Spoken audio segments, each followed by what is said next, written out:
It was in 1991 that we created Duke Nukem and released it to the world as a side-scroller, and it was a huge hit. Our inspiration back then was comic books because we always felt like if you focus on the character, there's no end of stories. Duke does it his way, and his way is very entertaining. It's a wild thing. The original name for the game was actually called Heavy Metal, and the idea was to have sort of an anti-hero who was very much sort of a renegade in society and sort of, an ex-military guy who went rogue. When the original Duke got started, it was myself, Alan Blum, and another programmer, Todd Repogel. Todd Repogel and I went to school together. We grew up together in Santa Cruz. He started making side-scrollers and stuff, and while I was going to school at UCSC studying computer science, we were working on Duke Nukem 1 together. There's a guy I'd like to, anytime I have an opportunity, I like to call him out.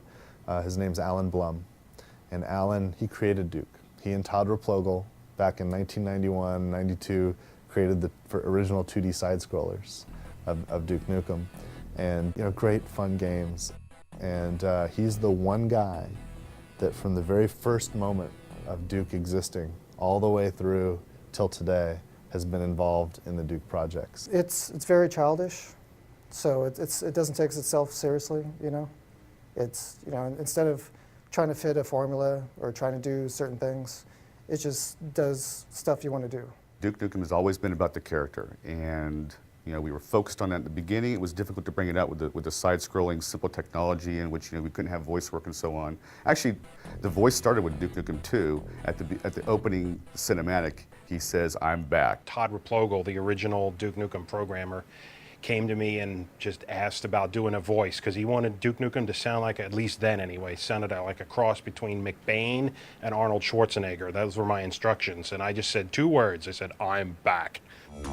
I am back. The original Duke that Todd and I were working on didn't really work well, and when George joined the company, he actually spent several nights kind of redesigning, and back in those days, it's like, it was EGA and very pixelated and stuff, but he gave Duke his little smile and gave it the yellow haircut and everything, and kind of really made the character look the way he still looks today. What? Did you think I was gone forever? Too long. We've waited too long, frankly. And I don't know if there's anything that could live up to the idea of 15 years of development, but this is absolutely a worthy successor and a worthy sequel to the game. I think that this is what fans have wanted to come out, and it's finally come out. I can't be more excited. If you're a Duke fan, and especially you're one of the fans that hang out on the 3D Realms forums for all that time, refusing to give up, refusing to, give in to the naysayers or whatnot, you're going to have a blast with this because it is a hell of a lot of fun.